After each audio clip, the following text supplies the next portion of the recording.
One,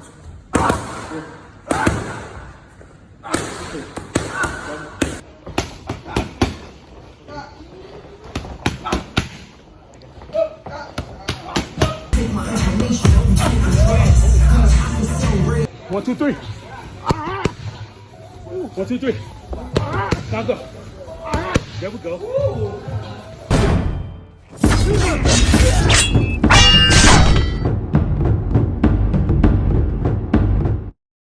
What's going on, you guys? So, Jamel Herring is no longer working with Team Crawford, aka B&B Boxing, which stands for Bomac and Bud Boxing, or Bud and Bomac Boxing.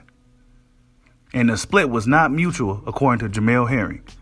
Hit that like button for your boy. Give me that HBO special. That's the Help a Brother Out special. We're on the road to 11,000 subscribers. But Jamel Herring, as a shock to him, Bomac suggested that he go find another trainer. Yeah, and I'm going to read to you exactly what happened between these guys, right? The split between Jamel Herring and Team B&B Boxing. He says this here, quote, "I enjoyed my time with B&B, which all we know is Bomac, Red Spikes, and Yeso Diaz.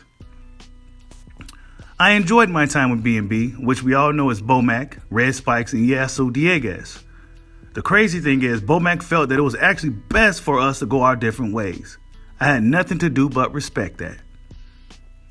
I still have love for the team. Red Spikes and Yeso are great individuals, great trainers, but it was more of an applicable thing between us, and I had to go basically find help elsewhere based on his decision."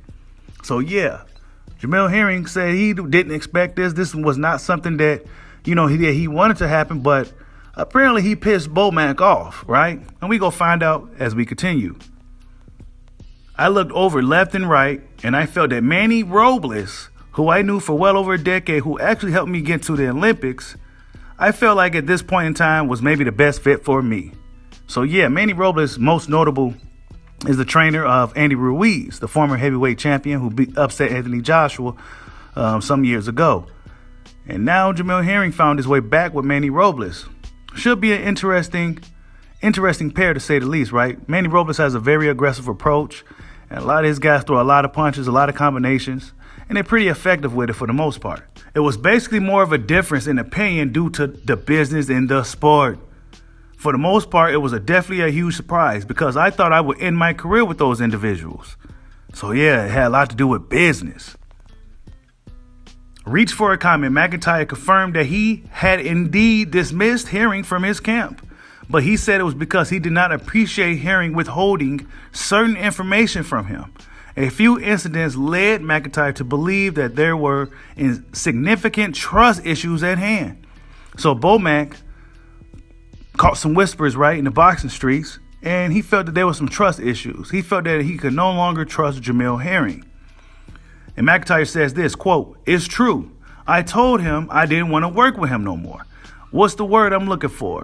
Stuff was going behind my back that I didn't approve of. First time I found out through the media, and I kind of let it slide by what he did." Interesting. What did Jamel Herring do? What did Jamel Herring actually say that got Bomac so pissed off to the point where he don't want to work with him anymore?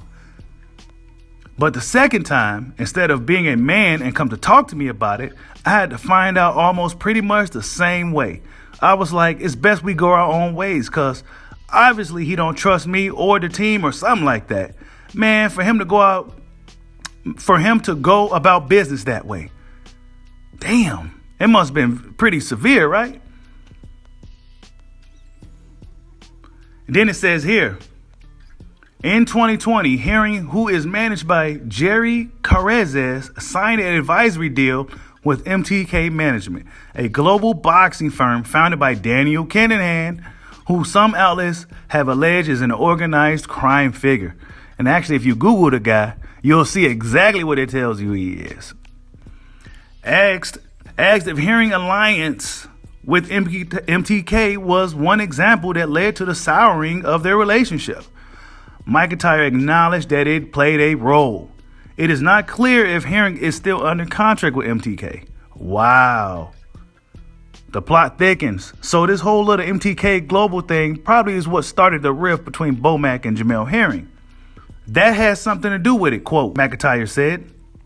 That was one of the things. That was kind of the straw that broke the camel's back. Wow. So Jamel Herring must have did that MTK Global thing, wow, right? You guys leave your thoughts in the comment section. Let me continue. I told him, you keep quiet, I'm keeping quiet. I didn't say nothing to the world, now the world knows. And then Herring says this in regards to Bomac's decision on cutting ties with him. He says, I respect their decision. There's no bad blood. Bud Crawford as well did a great job in terms of getting me to the world title in my career. So I'll always have love and respect for those guys. Sometimes that's just how the business works. At the end of the day, there's no animosity. Bomac, I give him a lot of love and respect.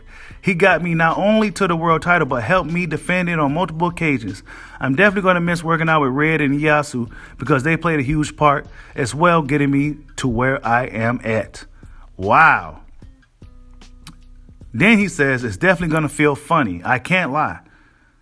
But I want to do what's best and keep trucking and pushing forward. Damn. So Jamel Herring, he got a fight coming up this May. Did not indicate who he'd be facing. It could be Richard Comey at 135 or Robson Consinkiel at 130. But both options fell through for different reasons. So he was supposed to fight those two guys, but those fights just didn't happen. They fell through. But it's looking like Jamel Herring is looking to move up to 135. So yeah. He's no longer working with B&B Boxing.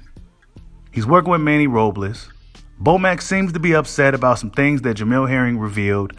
Some things that now Bomac feels that he can't trust Jamel Herring. So yeah, he has some trust issues over there.